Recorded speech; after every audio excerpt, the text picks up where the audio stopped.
Assalamualaikum and hi. So now we are going to look at example 10 from chapter 5. What we have here, figure shows a 35 kg block connected to a spring through a smooth pulley.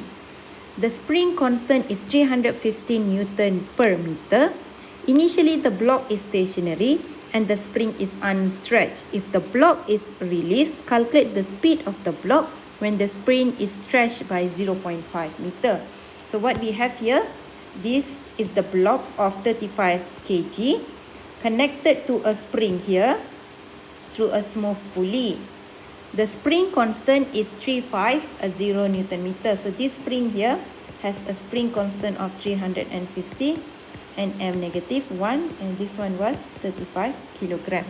Initially the block is stationary, so the velocity here is equals to 0 because dia cakap initially the block is stationary. And then the spring is unstretched. Bila kita cakap pasal unstretched, untuk spring kita relate dengan X dia. Alright, the X here is equals to 0. Itu maksud unstretched. Awak tak tarik dia lagi atau awak tak compress dia lagi. If you can remember, untuk untuk elastic potential energy, equation dia adalah half K X square. X ni adalah the amount of the spring being compressed ataupun stretched. Alright. If the block is released, calculate the speed of the block when the spring is stretched by 0.5 meter. Okay, so sekarang dia kata block ni kita release, so ini akan jatuh ke bawah. Bila ini jatuh ke bawah, since they are connected across the same string, kita punya spring ini akan naik ke atas. So akan ada stretching on the spring. So this spring is going to be stretched. So as this one falls, your spring is going to go up. Alright, okay. So kita nak cari what is the speed dia bila it has been stretched by 0.5 meter. Alright. So sekarang kita cuba fahamkan balik the situation here. We are going to find the final velocity. Kita nak cari final velocity. So initially dia berada pada ketinggian H. Kita tak tahu lah height dia apa kan. Kita assume dia adalah berada pada ketinggian H. And then your spring was unstretched. X is equals to 0. And the velocity here is equals to 0. Okay. So initial case kita, dalam initial case kita ada 3 jenis energy yang kita belajar. Kinetic energy, elastic potential energy and gravitational potential energy. As you can see, since the velocity here initially was at rest, so kita tak ada kinetic energy. And then in terms of elastic energy pula, since the object is unstretched, kita tak ada elastic potential energy juga. However, your object here is at a distance of h from the ground, so kita akan ada gravitational potential energy. So this was the initial case. And then finally, apa yang akan jadi adalah this object is going to go down. So dia kata dia go down, if the block is released, calculate the speed when the spring is stretched. Maksudnya spring ni naik ke atas dan dia being stretched, so dia akan stretch sampailah X kita sekarang adalah 0.5 meter. So kalau spring naik ke atas by 0.5 meter, what is going to happen is your object is going to be displaced by 0.5 meter juga. So jarak baru kita akan jadi whatever initial distance you had H minus with 0.5 meter yang dia displace tadi. Okay, I repeat myself. As you can see, if the spring has been displaced up by 0.5 meter, sebab awak tarik dia akan stretch sebanyak 0.5 meter, apa yang akan jadilah objek kita pun akan turun ke bawah sebanyak 0.5 meter. So ketinggian baru objek kita adalah initial height dia ditolak dengan 0.5 tadi itu. Since the initial height is h, so h minus 0.5 is the new distance here.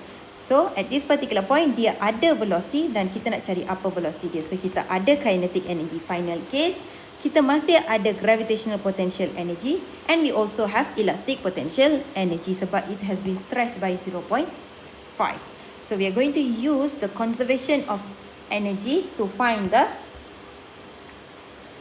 total force, the final velocity dekat sini. So according to the conservation of energy, E initial kena sama dengan E final. So kita akan ada kinetic energy initial plus with gravitational potential energy initial campur dengan elastic potential energy yang initial, samakan dengan kinetic final plus gravitational final plus elastic final dekat sini. Alright, so we have deduced that initially kita tak ada kinetic energy dan juga elastic potential energy. So ini dua kosong. So kita punya gravitational potential energy yang initial adalah mgh. And then kinetic energy final ada half mv square. Ini yang kita nak cari. Campur dengan mg. Ini adalah h baru kita, iaitu h minus, ataupun kita tulis dulu new h kita after it has been displaced, plus dengan half k x squared. Alright, now we're going to substitute all the values that we know. Mass kita adalah 35, G is 9.81, H adalah unknown, tinggalkan dia sebagai H. Samakan dengan half M35, V square is what we are looking for, plus with 35, 9.81, H baru kita adalah H minus 0.5, plus with 1/2, 350, X adalah 0.5 square. Alright, so as you can see, ini kita kena kembangkan. Sebelum tu kita do the max dulu. 35 times 9.81, kita dapat 343.35H dekat sini. This one becomes 17.5 V square campur dengan, as you can see here, ini 35 darab 981 dapat 343. You're going to get, kita buat macam gini dulu. These two, if you multiply, you get 343.35. 343.35 H minus 0.5. And then plus with 1/2.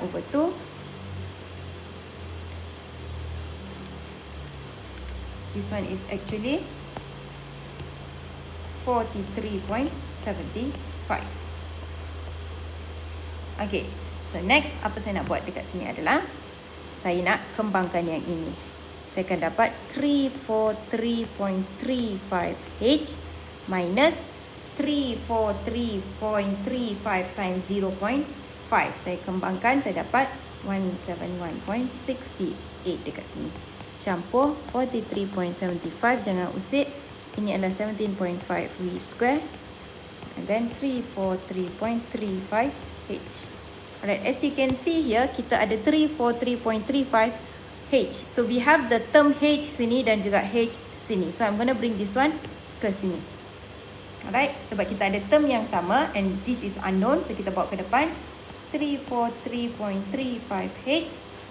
Kawan ni bawa ke depan jadi minus 343.35H sama dengan 17.5 V square. Solve these two.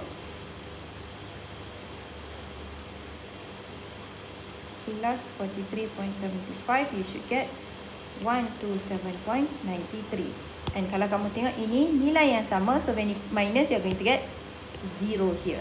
Alright. Lepas tu bring this one ke kiri. Bila bawa ke kiri, what you get adalah positive 127.93, 17.5 V square. So V becomes divide 17.5.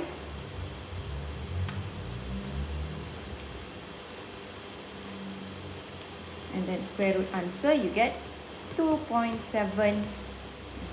ms negative 1. Kita dapat this much, betul? Okay, alright, faham ke? Walaupun ada unknown, you don't have to be afraid. Jangan risau dengan unknown tu. They are going to have some relationship dekat sini. Mesti ada relationship yang